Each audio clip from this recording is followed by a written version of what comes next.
O Paulo Santos é o diretor-geral do GEDIP e vai falar sobre o papel da gestão coletiva no apoio à produção. Bom dia a todos. Em primeiro lugar, quero agradecer o convite, o gentil convite que a direção da APIT fez para estar aqui hoje a falar de gestão coletiva. É um tema que pode parecer um pouco hermético, mas creio que é extremamente importante para o audiovisual e para a produção nacional, por aquilo que poderá, em termos de financiamento, representar. E, por outro lado, também não podia deixar de agradecer à Susana Gato pelo convite e pela excelente organização que, aliás, é costume nestas situações. Posto isto, e como o tempo também é um pouco curto, porque o que é cumprir calendário, eu começaria por explicar isso de uma forma o mais breve possível, a questão da gestão coletiva, a questão das duas visões que existem sobre a gestão coletiva. Há uma visão anglo-saxónica que assenta fundamentalmente numa perspectiva que a gestão coletiva é um mal necessário. Isto porquê? Porque os produtores, há uma concentração dos direitos dos produtores e os produtores entendem que podem e devem negociar os direitos do início até ao fim, controlando esses mesmos direitos, funcionando todos com aquilo que é normalmente conhecido como um grande direito. Eles têm a possibilidade de negociar diretamente. A perspectiva também anglo-saxónica não lhe agrada, de certa forma, a gestão coletiva obrigatória, ao contrário da perspectiva europeia ou continental, em que tem uma perspectiva muito mais protetora. Como nós sabemos, os agentes económicos envolvidos, um produtor e uma televisão, a sua capacidade negocial não é exatamente a mesma. Uma televisão é capaz de encomendar determinada obra, de impor um determinado preço e de impor determinadas condições negociais, o que leva, em concreto e no território nacional, a que tinha que abrir mão de determinado tipo de direito e deixe de controlar essa mesma obra, que é exatamente o contrário do que se passa no sistema anglo-saxónico. Há essa possibilidade. Portanto, o sistema europeu ou continental surgiu numa perspectiva também de proteção e de corrigir estas assimetrias negociais que existem entre estas entidades. E, portanto, naquilo que é os grandes direitos para o sistema continental europeu não há qualquer problema nenhum. As entidades negociam entre si livremente esses mesmos direitos, negociam desde a cadeia de valor, a cadeia de exploração de valor de uma obra, que se falarmos de uma obra audiovisual, pode começar em cinema, passar para televisão, passar para vídeo, enfim, passar por essas, e esses direitos serem negociados independentemente uns dos outros e de uma forma direta, mas a verdade é que há outro tipo de utilização que é feita sobre as obras, que dá lugar àquilo que nós chamamos, na gestão coletiva, uma remuneração equitativa e que não é, do ponto de vista do tráfico jurídico, não é possível as entidades negociarem diretamente umas com as outras. A título de exemplo, por exemplo, o direito de comunicação pública em cafés, restaurantes ou hotéis. Portanto, os hotéis, por exemplo, pagam uma verba pela utilização da programação de televisão nos quartos de hotel. Não era possível aos produtores individualmente, ou aos autores individualmente, ou a qualquer outro titular de direito conexo, individualmente ir negociar com estas entidades. E isto dá lugar a uma remuneração equitativa que é gerida pelas entidades de gestão coletiva. O mesmo se passa com o direito de retransmissão. O direito de retransmissão foi criado através de uma diretiva comunitária em que, no fundo, as operadoras de cabo estão também vinculadas ao pagamento desse mesmo direito aos organismos de radiodifusão, por um lado, aos produtores, por outro, aos artistas intérpretes e executantes, por outro, e aos autores. Portanto, são este tipo de direitos que são geridos na gestão coletiva. Os grandes direitos estão de fora. Não podem estar na gestão coletiva porque esses têm, os produtores, as entidades têm a capacidade de os negociar diretamente e por isso são chamados de grandes direitos. É exatamente neste conceito que funciona toda a gestão coletiva. E, no fundo, eles acabam por ser compatíveis. Ainda que possam chamar anglo-saxónico, entendam que têm capacidade para gerir os direitos do princípio até ao fim, a verdade é que há um ponto em que não é possível e, portanto, são dois conceitos perfeitamente conciliáveis um com o outro e é possível fazer-se essa gestão coletiva. Passando muito de uma forma rápida a questão, o papel da gestão coletiva no apoio à produção, mas falando da nova Lei das Cidades de Gestão, com a Lei 26 de 2015, de 14 de Abril, que no fundo vem transpor a diretiva comunitária, veio trazer um grande avanço à gestão coletiva. Havia uma ideia, e há, a nível internacional, de certa forma, que havia que a gestão coletiva era um pouco nebulosa, era pouco transparente, por vezes até pouco clara, mas quem é que recebia, quem é que era distribuído, como é que é feita a gestão, para onde é que vão os dinheiros, porque há também um princípio básico neste negócio da gestão coletiva, vou chamar negócio sem qualquer pudor, que quem paga ou não quer pagar, ou quer pagar o mínimo possível, e quem quer receber o mais possível, mas também deve estar a cobrar para terceiros, estamos a cobrar, no caso da GEDIP em concreto, cobra para os produtores audiovisuais, não cobra para si, tem que ser transparente. E foi exatamente por haver alguma nebulosidade na questão da gestão coletiva em termos internacionais que o legislador europeu entendeu e bem impor algumas regras quase de conduta ao funcionamento da governance das sociedades de gestão coletiva. E trouxe de novo um princípio básico que é o princípio da transparência. Tudo o que se passa numa sociedade de gestão coletiva hoje é praticamente público e deve ser publicitado e tem que ser publicitado nos seus sites de uma forma clara, inequívoca e simples para evitar exatamente as tais situações nebulosas, porque tem que saber quanto é que cobrou, a quem é que distribuiu, como é que distribuiu e como é que utilizou os dinheiros do Fundo Cultural. São princípios basilares do funcionamento de uma sociedade de gestão coletiva. E é exatamente esse grande avanço que esta nova lei trouxe, que criou mecanismos de controle de gestão interna de governança muito mais apertados, que eu já falarei no ponto seguinte, também a transparência do relacionamento com os beneficiários ou os seus associados, isto é, aqueles para quem nós cobramos o dinheiro, também tem que ser muito mais transparente e também obriga a uma clareza e publicidade da sua atividade para com os usuários, que são aqueles que pagam a tal remuneração equitativa, e para a sociedade em geral, exatamente para levantar qualquer dúvida, de tirar qualquer dúvida que existe. Os rigores no mecanismo de controle de gestão interna, portanto, a lei agora é clara, criou a direção, tem competências perfeitamente definidas do ponto de vista legal. Eu diria até que do ponto de vista jurídico, elas estão completamente definidas, quais são as competências da direção, as suas atribuições, e trouxe também algo de novo, que é comum relativamente aos cargos políticos, que é um regime de transparência dos seus membros da direção. Os membros da direção são obrigados a declarar questões de incompatibilidades, quanto é que recebem, se há alguma incompatibilidade, de quem é que recebem as remunerações. Portanto, este regime foi imposto e está, por sua vez, também obrigado à transparência total, que é a publicação dos próprios sites destas mesmas sociedades de gestão, aquelas que cumprem com a lei.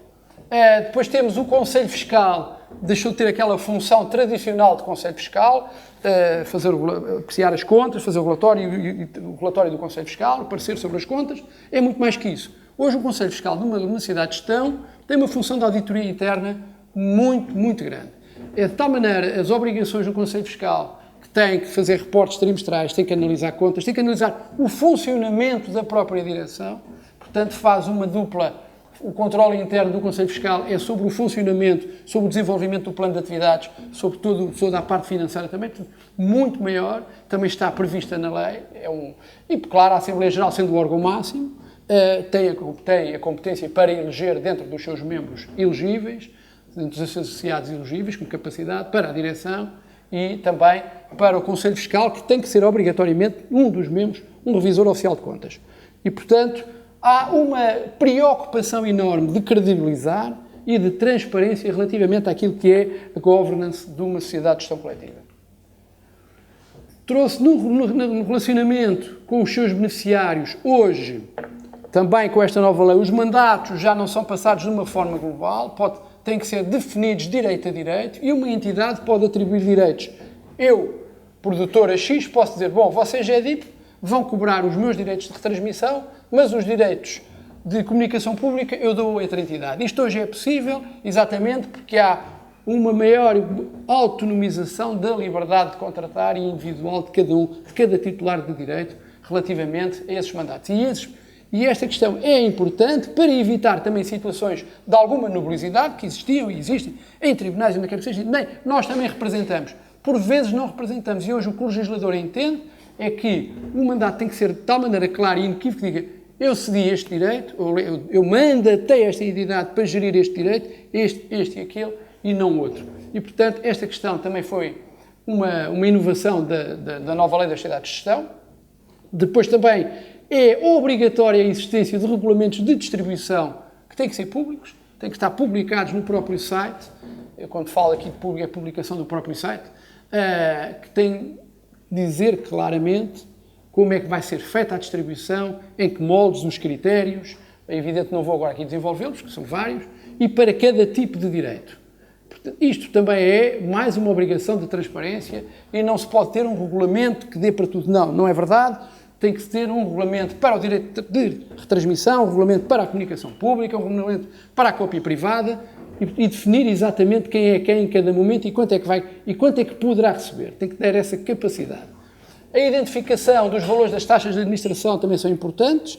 A taxa de administração, os orçamentos de uma cidade são orçamentos de base zero, isto é, uma cidade de gestão só pode gastar, efetivamente, aquilo que é o seu dia-a-dia, não pode ter lucro e, portanto, a taxa de administração é calculada em função desses custos da gestão dos próprios direitos e da cobrança e distribuição desses mesmos direitos. E, portanto, também têm que ser definidos esses valores para não cairmos em situações de haver taxas de administração perfeitamente descontextualizadas da realidade e dos valores cobrados, superiores a 20%, a 30%, o que quer que seja. Portanto, os valores têm que ser mínimos e isso também pode ser sindicado através da publicação dos relatórios de contas, das despesas efetivamente existentes com a estrutura e o que é alocado à cobrança e distribuição desses mesmos direitos. Hoje também há prazos para distribuição, a lei limita, após o recebimento das verbas de cobrança, tem 9 meses para fazer a distribuição, portanto, é numa base anual, isso já se fazia e está-se a continuar a fazer, e a obrigação há um dado novo. Havia sempre, quando há distribuição, e quando falamos em gestão coletiva obrigatória, quer dizer que uma cidade de gestão representa toda a gente, independentemente de estar lá inscrito ou não estar inscrito. O que é que isto quer dizer? Que quando se distribui o dinheiro, só se distribui àqueles que nós conhecemos, àqueles que estão lá inscritos.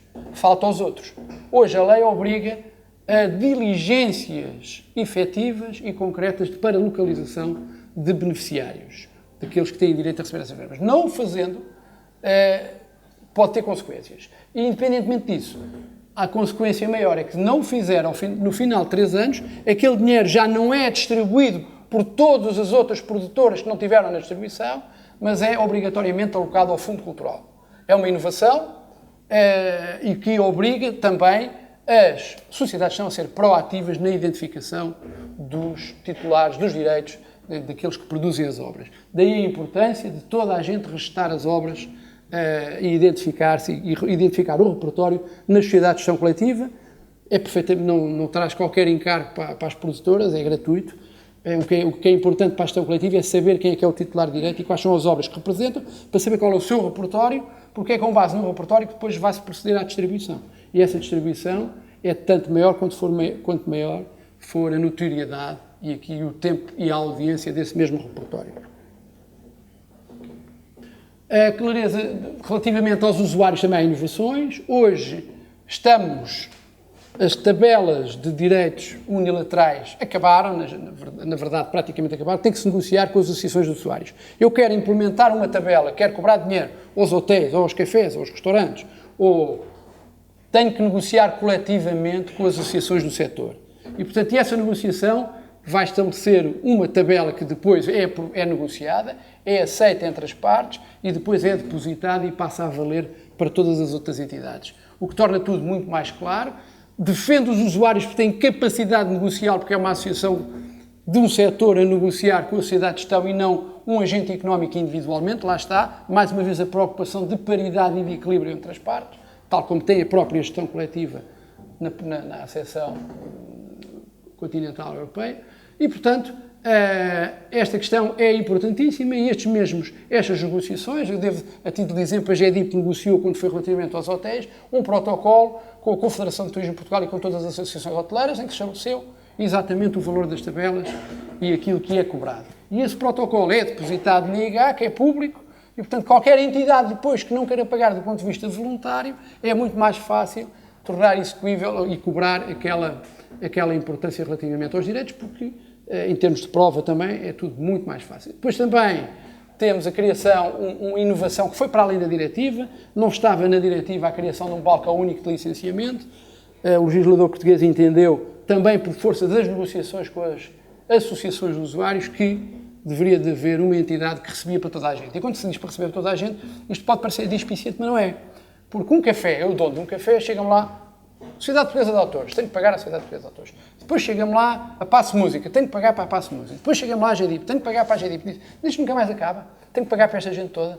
Arranjem uma maneira de eu pagar só uma vez, pouco custos administrativos, e não fico com a sensação que anda toda a gente a pedir-me dinheiro. Isto são os tamais, é aquilo que os usuários chamam os custos de contexto. E estes custos de contexto, o legislador pretendeu aqui tornar esta cobrança mais fácil e, obviamente, que há aqui uma particularidade. Isto é, para licenciamentos voluntários, porque os que não querem pagar não há como dar a volta e terá que ser pela via da fiscalização, pela via dos tribunais, eventualmente. Portanto, depois, também para o público em geral e para os usuários, porque eles estão a entregar dinheiro, querem saber para onde é que vai o dinheiro que eles têm todo o interesse, têm toda a legitimidade para saber, mas para onde é que foi o meu dinheiro? Os relatórios de contas dizem, bom, nós recebemos isto, deste tipo de direito, e distribuímos por estas entidades assim, e isso aparece nos relatórios de contas. Também podem-no saber e qualquer suspeição deixa de fazer sentido. As publicações das próprias distribuições e também porque as sociedades de gestão, a lei prevê a existência de um fundo cultural obrigatório, de todas as verbas que nós cobramos, em geral, temos que guardar no mínimo 5% para a função social e cultural e, no caso da cópia privada, são 20% até. E, portanto, a distribuição ou a utilização deste dinheiro também é sindicável, também é não só internamente como externamente. E tem que se publicar para onde é que se entregou o dinheiro, o que é que se fez com aquele dinheiro, e isto também é publicado. São também as inovações que as sociedades de gestão trouxeram. Bom, a GDIP cobra, como eu já referi aqui, direitos de retransmissão, direitos de comunicação pública, direitos de cópia privada e os direitos de aluguer e comodato. A implementação e a cobrança nunca é fácil, é de um modo geral litigiosa, é complicada. E estes direitos são distribuídos nos termos dos respectivos regulamentos. Portanto, existe um regulamento para cada tipo de direito.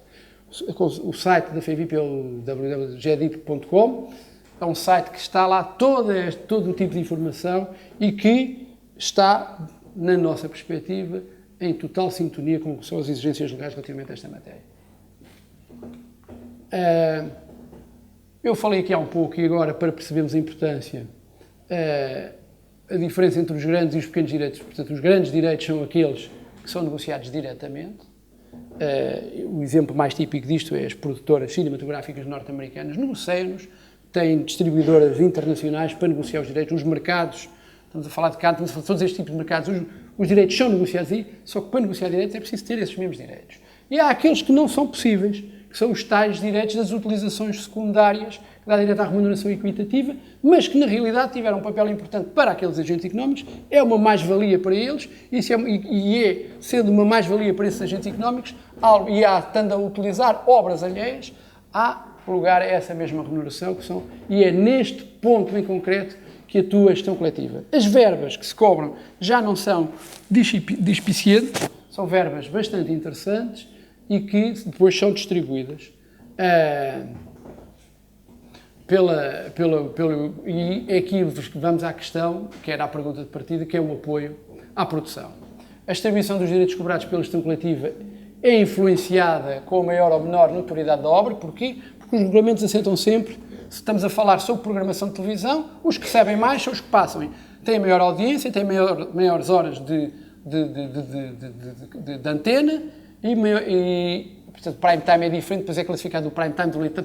Tudo isto são critérios, portanto, há aqui um premiar em função da notoriedade da obra e é em função dessa mesma notoriedade que são distribuídos os direitos. Estas verbas podem ter influência na estrutura de receitas da obra já explorada comercialmente e podem servir para investir em novos processos, em novos projetos ou para imputar ao próprio orçamento dessa mesma obra que, muitas vezes, e atendendo à realidade atual da quebra das receitas, os valores disponíveis para investir em obras audiovisuais são muito menores, já foi aqui dito, portanto,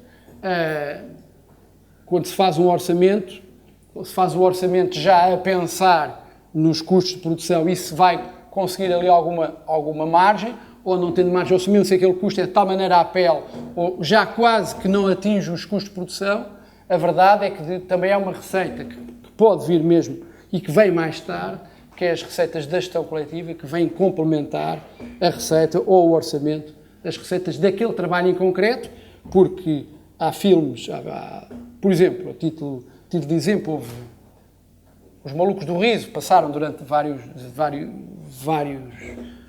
os episódios foram passando e depois havia reposições dos Malucos do Riso ao longo do tempo. Cada reposição desses Malucos do Riso estava a render dinheiro na gestão coletiva e tinha verbas nada despicientes. Portanto, porque há uma nova utilização, passou em televisão, teve audiência, gerou direitos e, portanto, independentemente de aquele orçamento eventualmente já poder estar fechado, estar tudo concluído, a verdade é que aquela obra em concreto continuou e manteve e continua a receber receitas. E é exatamente aqui que a gestão coletiva pode ter importância no apoio à produção, porque são verbas que são distribuídas anualmente, já não são verbas despicientas e que têm certamente alguma importância relativamente às produtoras. Em conclusão, portanto, é fundamental manter na esfera jurídica das produtoras os direitos de gestão coletiva. Eu falo nos direitos de gestão coletiva, uma vez que os mesmos resultam das obras, da utilização das obras por novos públicos que têm acesso a estas através da exploração comercial feita por outras entidades, que são os usuários, e cujo objetivo do seu negócio não é o audiovisual. É exatamente aqui que está a gestão coletiva. E, portanto, uma produtora, e como eu estou aqui num encontro de produtores independentes de televisão, quando contratualiza com quem quer que seja, ou uma obra, nunca deve, nem pode, alguns não podem porque são de gestão coletiva obrigatória e porque o direito nasce na esfera jurídica do produtor, não são passíveis, mas era importante que os direitos de gestão coletiva, e só falo nesses, ficassem salvaguardados na esfera jurídica dos produtores audiovisuais, porque torna tudo absolutamente mais claro, mais claro, e mais, não vem prejudicar em nada, nem prejudica os organismos de radiodifusão. Porquê? Porque os produtores audiovisuais são titulares de um direito conexo que dá direito a essa remuneração. Mas os organismos de radiodifusão também são titulares de um direito conexo. E veja-se o exemplo da retransmissão cabo. A própria diretiva, também, os próprios organismos de radiodifusão recebem pela retransmissão. Os operadores de cabo pagam pela utilização do sinal diretamente às televisões. Aí funciona como um grande direito, porque tem a capacidade de o negociar diretamente. Ora, os produtores que são as milhares, e são mesmo, em Portugal não são as milhares, mas se falarmos a nível global são as milhares, não têm capacidade de cada produtor em negociar com o operador de cabo. O operador de cabo, no fundo, o que vai fazer é enfia no cabo, aglutina as diversas programações e faz uma exploração comercial dessas mesmas obras em cabo. E, portanto, essa questão não prejudica nunca em nada os organismos de radiodifusão, deve coexistir e mais, tem que ser respeitado, porque, em última análise, há maneiras, se houver dúvidas, é transformar tudo em gestão coletiva obrigatória e, a partir daí, resolve-se a situação, é fazer também aquilo que é o trabalho de casa, naquilo que são, no próprio Código de Direito de Autor, é fazer alguma alteração. Portanto, é importante, o que eu quero deixar desta intervenção é que os produtores reservem para si os direitos de gestão coletiva. Que fiquem com esses mesmos direitos. E quando falo direito de retransmissão, falo direito de comunicação pública, falo o direito de cópia privada nasce legalmente, nem sequer relevante isso para todos os direitos, e havendo novas plataformas de distribuição, todos os direitos que sejam de gestão coletiva devem nos salvaguardar, porque estamos a falar de já alguns milhões de euros anuais. Não estamos a falar de 1.000 ou 5.000, estamos a falar de alguns milhões de euros anuais, não muitos, mas alguns, e que, para um tecido empresarial pequeno, tem reflexo extremamente importante. Portanto, é muito simples e é preferível essa coexistência, não só de criatividade, mas também naquilo que é a repartição daquilo que são os próprios direitos. Porque os grandes direitos podem nos adquirir, podem nos vender. É bom que o controle dos direitos, porque é isso que permite a fruição sobre a exploração da vertente material dos direitos de autor da obra. Se não, pelo menos os direitos de gestão coletiva, esses sim. Até porque, em alguns casos, parecem-me inalienáveis. Mas isso era para uma outra questão. Portanto, era só isto que eu queria deixar aqui e não me atrasei para cumprir o horário que está na hora de ir almoçar. Muito obrigado a todos.